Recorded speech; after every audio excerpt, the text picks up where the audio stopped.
As many of you know that I never plan any talk because I like practicing mindfulness, being in the present moment and also connecting with each one of you. In other words, that's part of my mindfulness practice, to be here rather than to plan. And I just recall when I was the school teacher and I had to take an assembly for 1 week in a grammar school in UK. And I taught mindfulness every morning for 5 days, and that was 41 years ago.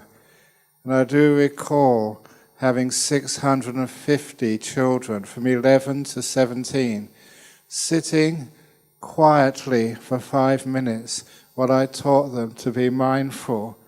And afterwards, spontaneously, every one of those 650 children gave me applause, which had never been heard before in an assembly. Obviously, it does work, and it has worked for many years. But that's what I'm going to be focusing on with some stories and anecdotes rather than PowerPoints, because I want you to be mindful of me, not be divided, is that, number one, I want to take the mindfulness movement even further and to show just how we can, number one, empower mindfulness and how we can use mindfulness for feedback, which is one of the important ways we know that we can get great health benefits and emotional benefits, and also how we can empower mindfulness with some other qualities as well. But first of all, empowering mindfulness is we all should know what awareness is. We all have some degree of awareness, but you notice when you first wake up in the morning before you've had your first cup of coffee, you're aware, but not that aware. We are dull. And later on in the day, that there are times when you are fully aware, and in fact more aware than is common for you. And those are the times where you can be incredibly creative, you can be very responsive, and very productive. So one of the things which I did learn, sort of as in the jungles, is actually not just to be aware, but actually to boost the power of mindfulness. And what we did find, it is the quality which improves the power of your mindfulness more than anything else is learning how to be still. In other words, just focusing on not moving the body, not moving the mind. And that is why that many people, they do mindfulness training sitting still with your eyes closed. Now on the photo over there, they did see people sitting on the floor. You don't need to do that for mindfulness training. Chairs or even on beds of wonderful places to actually do mindfulness training. But you will notice that when you stay in the moment, you don't move too much, then you find your mindfulness starts to increase. You become more awake. Now one of the things I learned living in a jungle, you just can't have too many possessions, because whatever you have usually gets moldy because of the dampness, gets eaten by the insects. And so we always had this idea of just having few things. And this is one of the first exercises I'm going to share with you of learning how to empower mindfulness by doing a little bit of stillness. And I'm going to take the cue of my fellow presenter by giving you a little mindfulness exercise. So once again, if you wish, you can please close your eyes and sit comfortably. And we just heard that mindfulness is all about being in the present moment. So I want you to now just imagine that you are carrying 2 heavy shopping bags. You've been at Orchard Road and you've got lots and lots of stuff. And those shopping bags, you've experienced this before, when you carry them for too long, your arms ache and your shoulders hurt. So imagine you have two very heavy shopping bags, and you've been carrying them for so long you can feel their weight. Your arms ache, your shoulders hurt. And now you imagine looking down at the shopping bag in your left hand, and you see on the outside the four letters P-A-S-T, the past. Because in that shopping bag it represents all of your memories, good and bad, which you've been carrying around for far too long. And you gaze in your imagination at the shopping bag in your right hand, and on the outside are the letters F-U-T-U-R-E. That is the future. That is all your fears, anxieties. It's your plans and your dreams as well. But you've been carrying them for so long that just like your arm and shoulder hurt, if you've been carrying real things, it makes your heart very tired, your mind very weak. So you feel the weight of the past and the future which you've been carrying around for such a long time. And now you imagine lowering the bag in your left hand to the floor. And when it meets the ground, the weight, the burden disappears. And that allows you to uncurl the fingers of your hand and move your arm up to the side. You've let go of the past.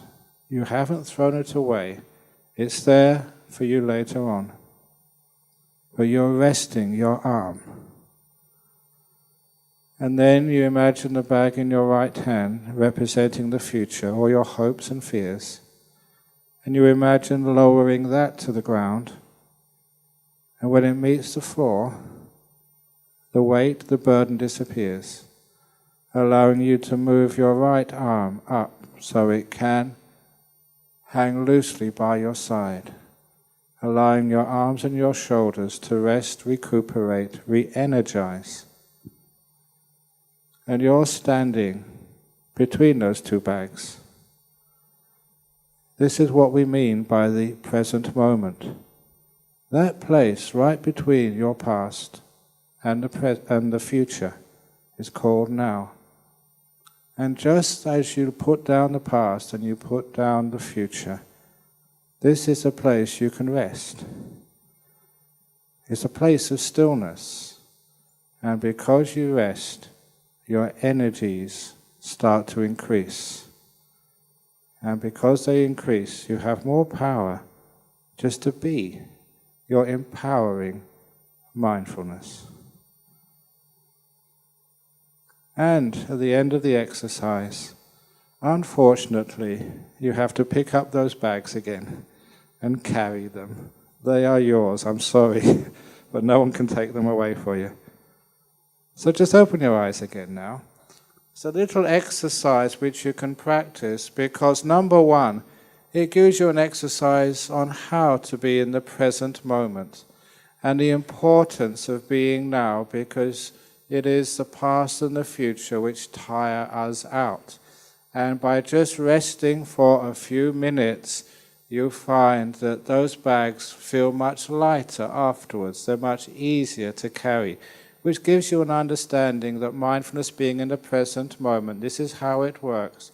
You put down the past and the future for a few moments, and it empowers you to be able to carry on with your work, with your life, with your duties and responsibilities, with greater efficiency.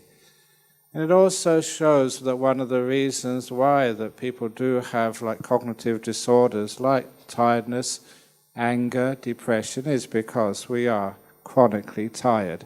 And that is because we don't know how to rest. And people who do rest, they do find their mind has more energy. In other words, they can, as you say, be more productive. It's empowering mindfulness, making it stronger and stronger and stronger. And the other thing which happens when you empower your mindfulness, when you go stronger and stronger, when you become more still, not only do you see more, but actually whatever you see becomes more beautiful.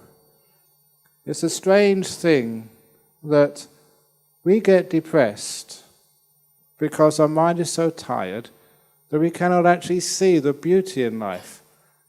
The colors are just washed out.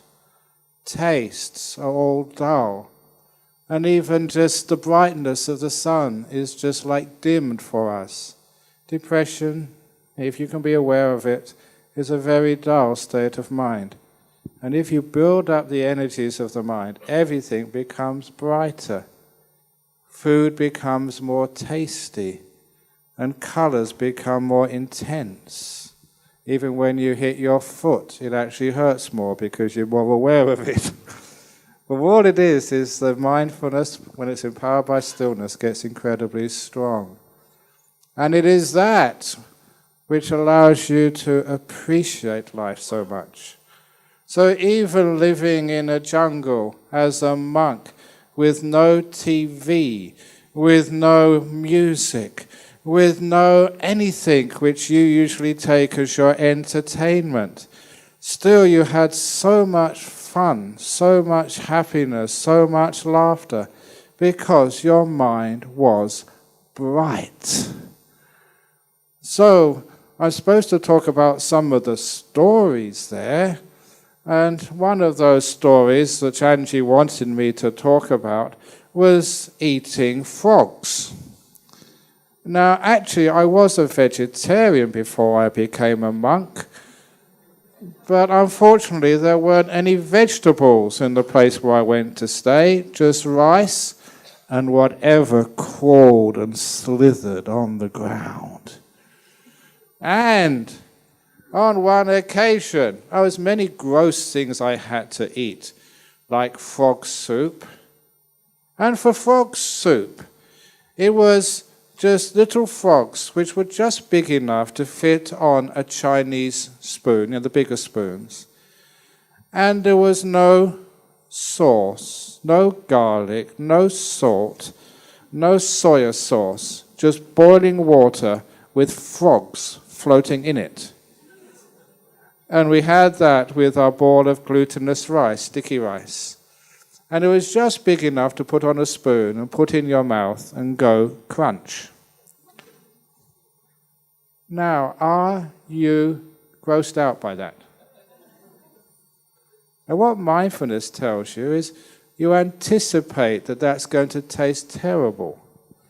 And it's the anticipation which actually makes it terrible. If you live in the present moment, and you don't fear anything, you don't judge anything, you don't say what it's going to be, then you can actually eat it. Have you ever gone into those mindfulness restaurants which are dark and you can't see?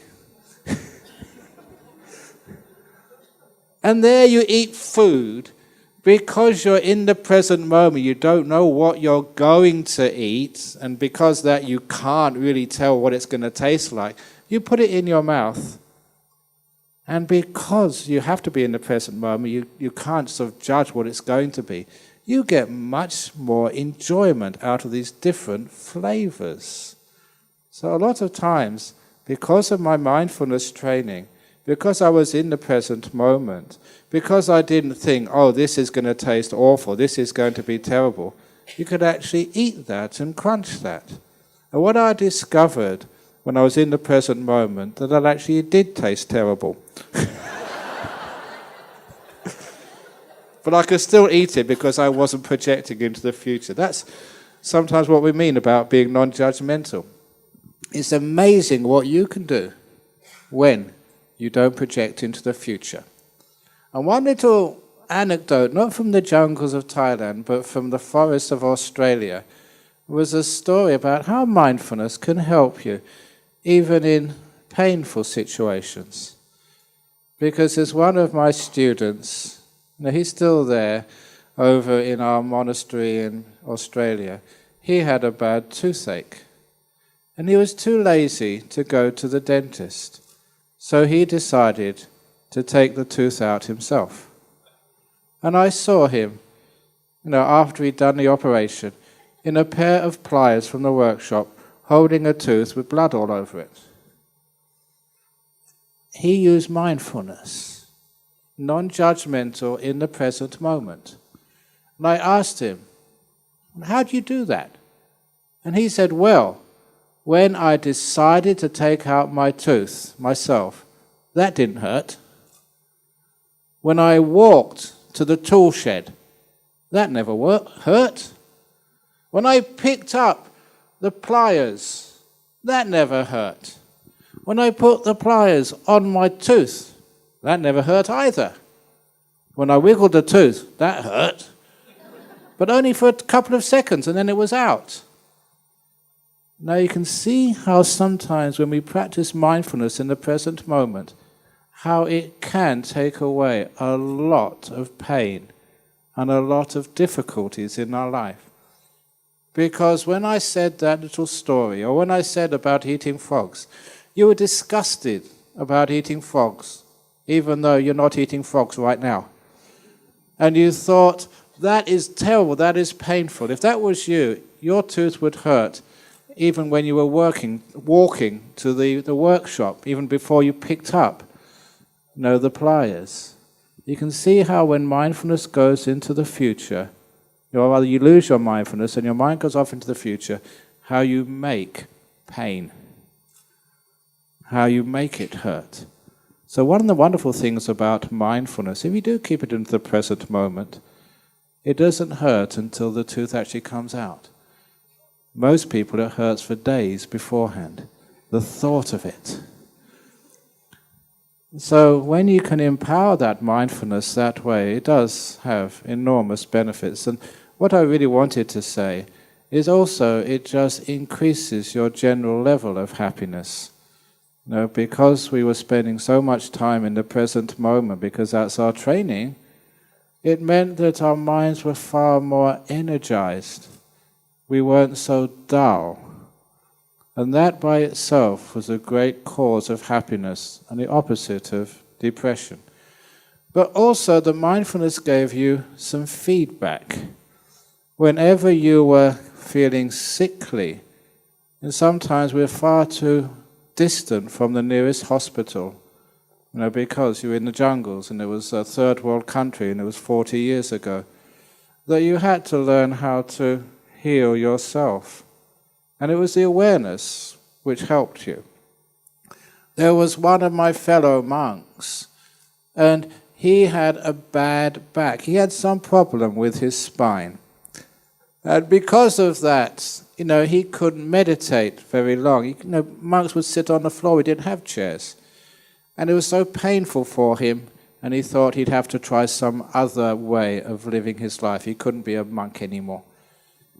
And he went to see a doctor, and the doctor told him, this is congenital. There's nothing we can actually do by surgery or by any medication except strong painkillers. And said, I'm sorry, but this lifestyle is not for you.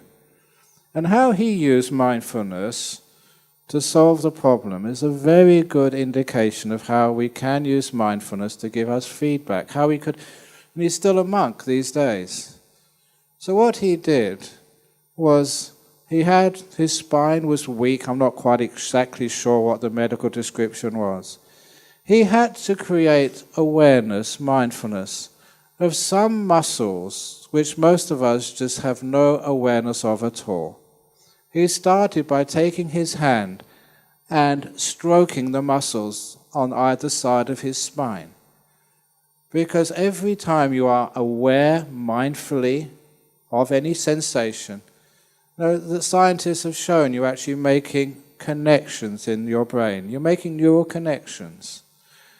And when he kept touching his spine, the muscles on either side of the spine, he was making those connections in his brain until those connections were so strong he could actually feel those muscles without needing to touch them. He could be aware of the sensations and feelings in those muscles. And then, once he had awareness of those muscles, it was trial and error until he could know how to move those muscles. The awareness gave him the feedback, so he could know whether the muscles were stretching or whether they were relaxing. And after a while, he became so aware of those muscles, he could stretch them or relax them at will.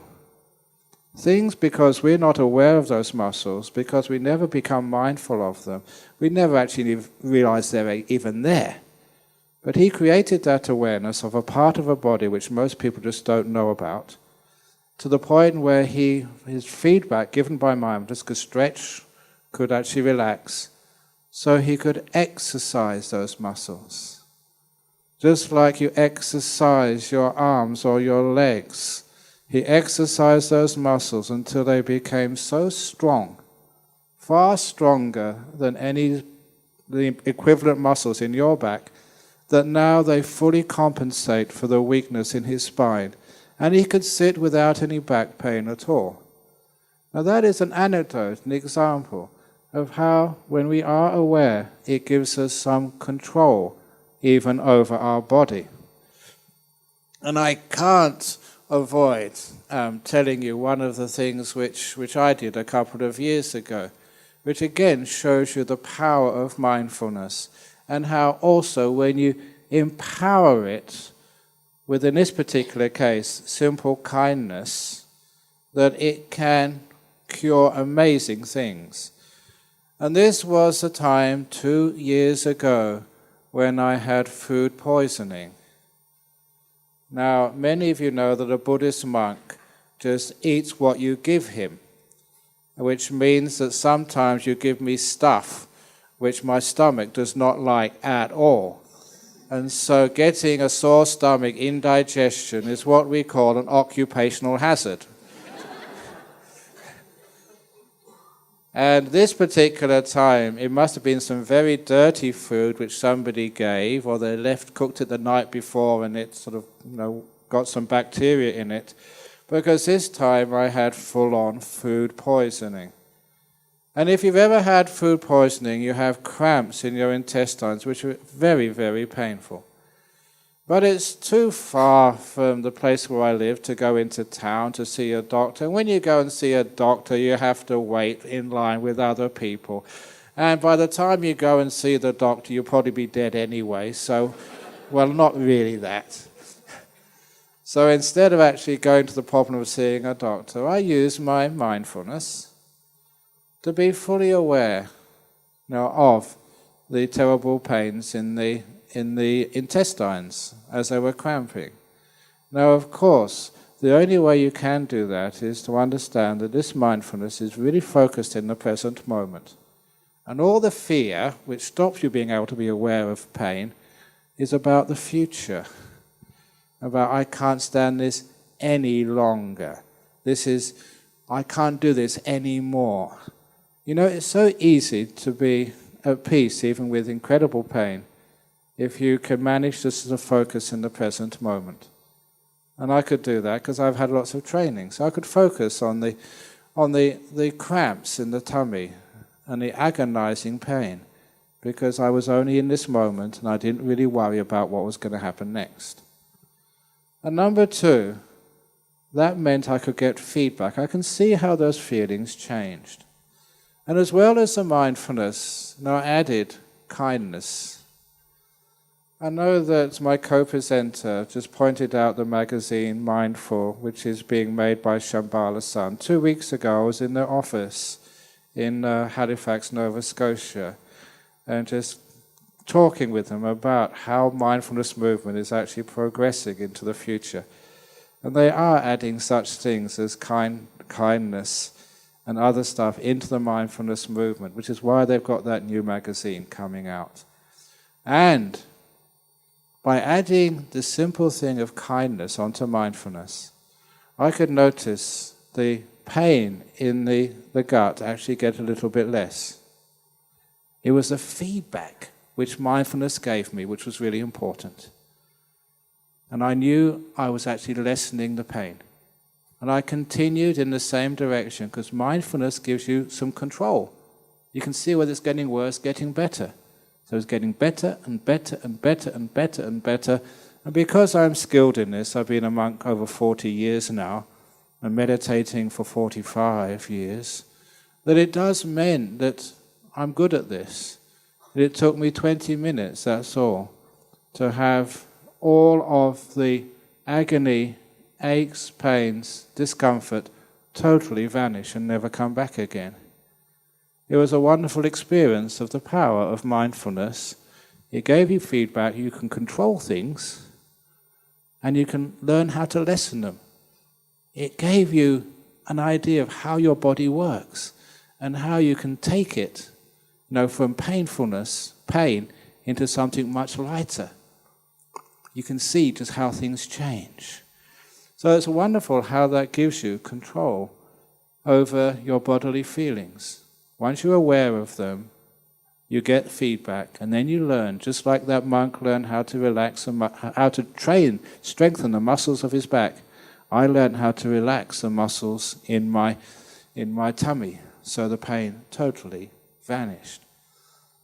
It gives you an idea of how that mindfulness works. And the next thing, as well as empowering that mindfulness, and so it can give you a lot of feedback, we also learn just how to use it, and also we learn how to direct the mindfulness as well. Because mindfulness is like a power like anything else, and we can use a little bit of wisdom to actually direct it into places, where we have trouble. And as a monk growing up in the jungles of Thailand, one of the biggest problems were the snakes. When I first went to Thailand, I was told there were 100 different species of snake. 99 were venomous. If they bit you, you were in big trouble. And the last of those species, the number 100, would strangle you to death. In other words, every one of those snakes was dangerous. And there we were, as poor monks, walking in the jungle with no shoes, because they had all fallen apart and we couldn't get new ones, with flashlights with no batteries, just using either moonlight or starlight to find our way back, knowing there were many snakes on the path. So because those snakes were a danger, because they were the main danger, whenever I walked back after an evening service back to the hut where I lived in the jungle, I was never wandering off. I never started thinking about fantasies or dreams or holidays or anything else. My mindfulness was totally directed towards snakes. And because my mindfulness was directed to the biggest danger, it meant that if I saw a shadow across the path, which I did not know whether it was a snake or a stick, I would jump over it or take another route, which was why I never got bitten. And I've used that little simile to show how mindfulness, when it's directed, can solve all sorts of difficulties and problems which you have in your life. For example, that if you do get angry very easily, and that is like a snake, you've bitten you so many times before. So you develop mindfulness, of that part of your mind or your brain which is called anger. You know it's a danger, so you're on the lookout for it. Because you find any of these emotional problems people have in their lives, the anger doesn't suddenly burst forth. It grows. It's a small irritation which can very quickly grow into a huge ball of anger. But it starts with a little irritation. And if one can develop that awareness in the present moment, focusing it to one particular problem like anger, and be on the lookout for it, you usually can catch it very early. If you catch it very early, it's very easy to take another route. I say that mindfulness in your life offers many doors you can go through, rather than the old habitual single door which you always go through every time. And you get into trouble, you get angry, people push your buttons, which means that you've only got one door to go through. When you have mindfulness and you have it early on, you find there's many choices you can make. You can literally choose to go on a different path, like I could choose to go on a different path than where I thought that snake might be. And so you can catch the anger very, very early. And many other emotions you can catch as well with awareness. I know I was supposed to be talking about life in the jungle, but I love these other stories of the power of mindfulness, and to keep it practical, so everyone here, no matter what religion or no religion or whatever you believe in, you can all benefit from this incredible thing called mindfulness when it is empowered. Because being a monk who's practices mindfulness, one of the things which you can discover all sorts of amazing new things when you're aware in this present moment, because this is where life is happening right now. This is like the laboratory, the science as a laboratory. This is a laboratory of your life, this present moment. Life is actually happening. Not reruns, not sort of stuff which is coming up next week in the theatre close to you. This is actually happening right now. This is real. And one of the things I always notice with emotions which cause people a lot of problems, like depression, like anxiety, I always notice that these emotions have a physical counterpart to them. You don't just have anxiety in your mind, you actually feel it in your body as well. And this is a wonderful story which has great consequences for the treatment of stuff like anxiety. There was a young lady in Adelaide University who had such severe anxiety and panic attacks that she was bedridden. And even though she had a psychologist at the university referred to by the GP for free, nothing was improving. In fact, she was getting worse and worse and worse, bedridden. She was very fortunate that she had a boyfriend, a live-in boyfriend who would do everything for her, would cook, wash her clothes, and do everything for the girl. I call that a boyfriend from heaven. If any of you girls have got one like that, or you're so lucky, keep him. They're incredibly rare. And because she wasn't getting any better, she did call me, because her uncle was a disciple, she called me to tell me the problem. And I straight away said, next time you have a panic attack, be mindful of it. Where do you feel it in your body? And she said, I don't know. I asked her, in 2 or 3 days, give me a call and let me know. That's your job to find out. And after 3 days, she called me. She was in Adelaide, I was in Perth. She called me and said, I feel it just below my breast, in my chest. So that's not good enough. I want accurate coordinates. How much below your breast? Center, to the left, to the right? And she gave me another call in 2 or 3 days' time. She could actually locate it. And I said, describe it to me. She said, well, it's tense. That's not good enough. I want a full description. 3 days later, she could tell me exactly where the feeling was whenever she had a panic attack, and she could describe it to me in detail. Now that exercise was making her be aware, be mindful of the physical counterpart to anxiety. That's the whole purpose, a trick, to make her really aware of this. Just saying it hurt, you're not really mindful, it's not strong enough. You haven't got enough details.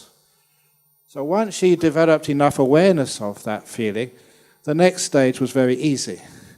I say, get your hand, next time you have a panic attack or anxiety disorder, and massage that area with some kindness. And I did tell her, if you're too weak to do that, get your boyfriend to massage it. That's what boyfriends are there for. And she did that, and 3 days later she called me again and said, how did it go? Did you do that? I said, yeah. No, when I had a panic attack, I knew exactly where it was. My boyfriend massaged that area.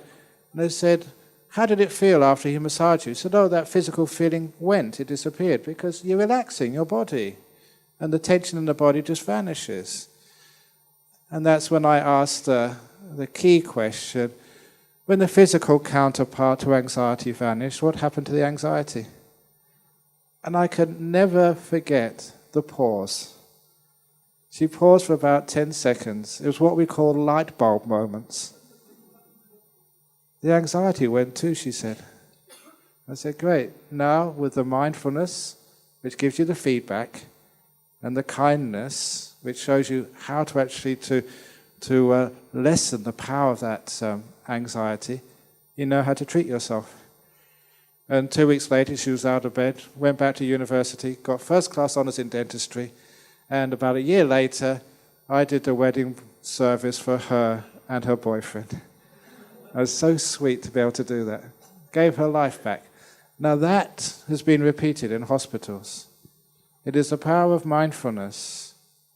And when you have a sickness there, not sickness, this is emotional problems. Anxiety, fear. It's located in the body somewhere, as well as in the mind. Emotions and the body, they connect together.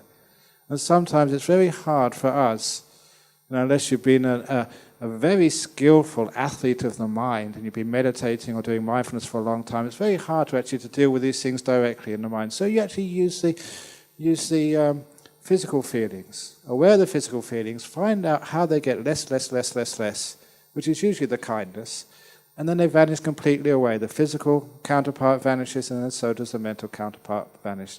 The anxiety has been relieved. It's a beautiful thing to be able to do that. Now also, I do remember, obviously, in the introduction I did very, very well when I was at school and university.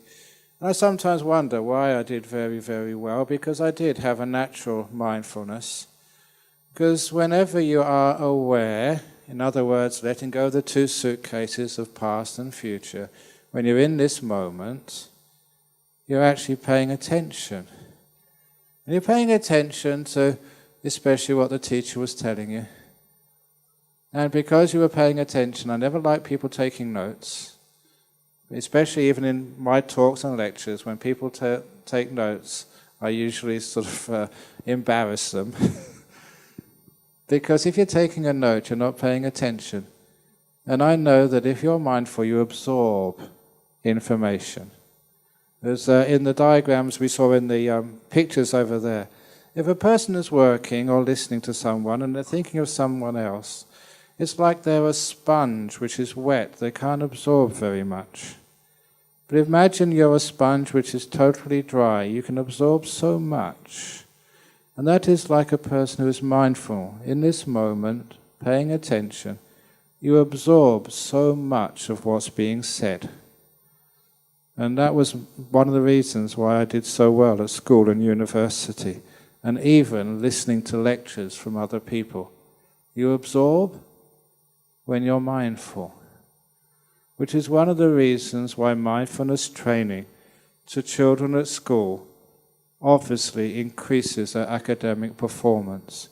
They actually just absorb more information when they're not thinking or they're not wandering off somewhere. But how is it that we can stay in this present moment? How is it we can be mindful? As well as saying that mindfulness can be directed, that mindfulness should be empowered by such things as like kindness, there's another important part of mindfulness which helps us develop it to make it much stronger, and that is joy and happiness. You find when a person is enjoying what they're aware of, their mind doesn't wander. And sometimes when people do any mindfulness training, their mind wanders all over the place. I say, does your mind wander off when you're watching Manchester United play Liverpool, if you like football?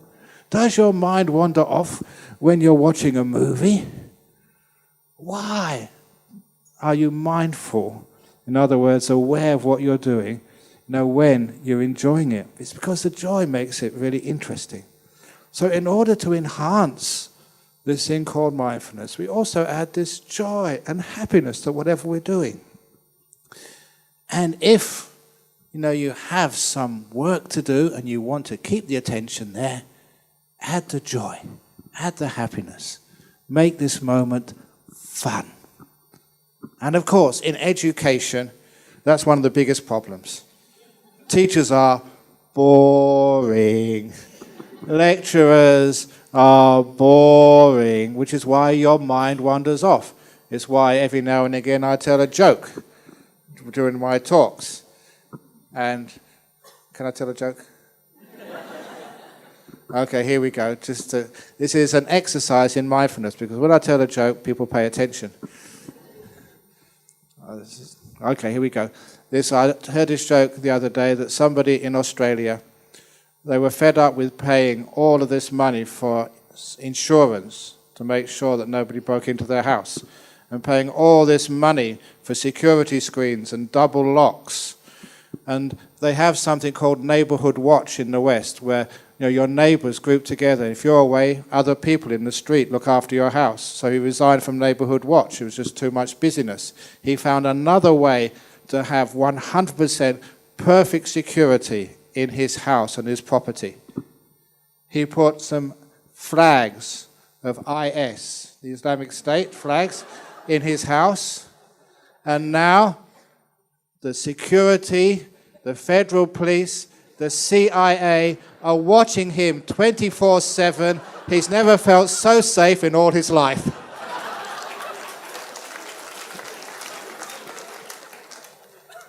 Now you are all mindful, as I was telling that joke. Can you see just how happiness and joy, it enhances your mindfulness. And actually mindfulness also enhances the joy. So sometimes when we practice mindfulness, we're supposed to be in the present moment. Why does our mind wander off? It's because we don't notice the joy in just being here. Now, one of the ways of doing that, to enhance your mindfulness, is actually appreciation. Appreciation, isn't it wonderful? I don't have to worry about what I have to do next. Isn't it great? I don't have to bear the burden of what happened in the past. Isn't it wonderful? I don't have to worry about how many minutes I'm going over in my presentation.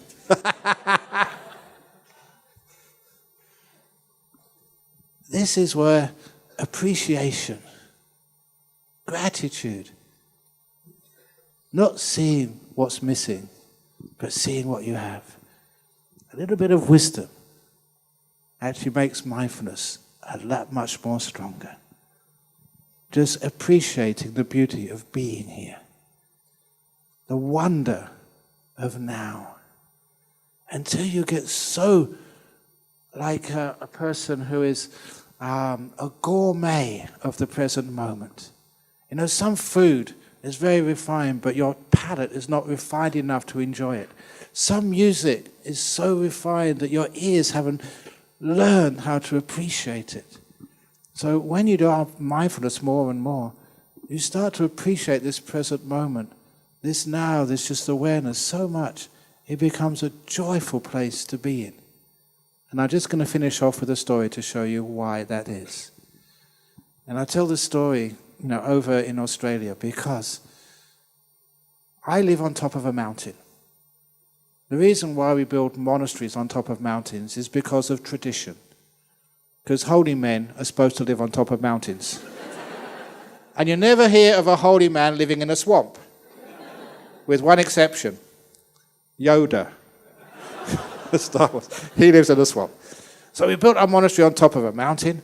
And for 7 years, I've been going up and down that mountain in a car. One sunny day, a morning, I had plenty of time. I decided to walk up that mountain. It only took about half an hour, 45 minutes. But as I started walking, something strange happened. I could not recognize my surroundings. The hillside looked totally different than what I remembered seeing through the window of a speeding car. And it was so strange that I just stopped.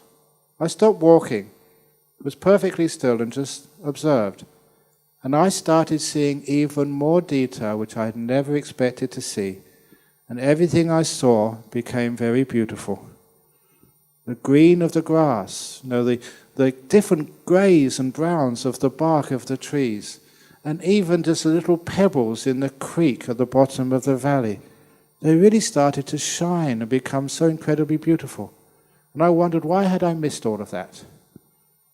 And afterwards, because trained in science, I realized a very simple explanation which gives an idea of why mindfulness, what mindfulness, and how it makes life much more fun. When you look through the window of a speeding car, the light which goes to the back of your retina doesn't have enough time to form a full image. Before another image comes up, and then another image, the chemical reaction doesn't fully form. Which means that you just see washed out images with not much detail, and you think that that's what the hillside is. When I got out of the car and started walking, my eyes had more time. The light had time to form a fuller image with more detail, so I literally saw more. But nothing beat just standing perfectly still. And then the image fully formed in the retina, and my mind had enough time to fully understand it. Only then were the colors really rich, rather than half-formed. Only then were all the details there. That's why it looked so beautiful, and I got so much more information. And I realized that most of us live our life as if we're in a speeding car looking out of the window. And we think we are aware of our surroundings, of the people we live with, and of ourselves. Mindfulness is going slower, being still. And then your awareness becomes fully powered. Not only do you see more detail, you literally become wiser to your body, to your emotions, and to life. But everything you see becomes more and more beautiful. Colors are rich, tastes are more full, everything is more alive and fun. That is mindfulness. Thank you.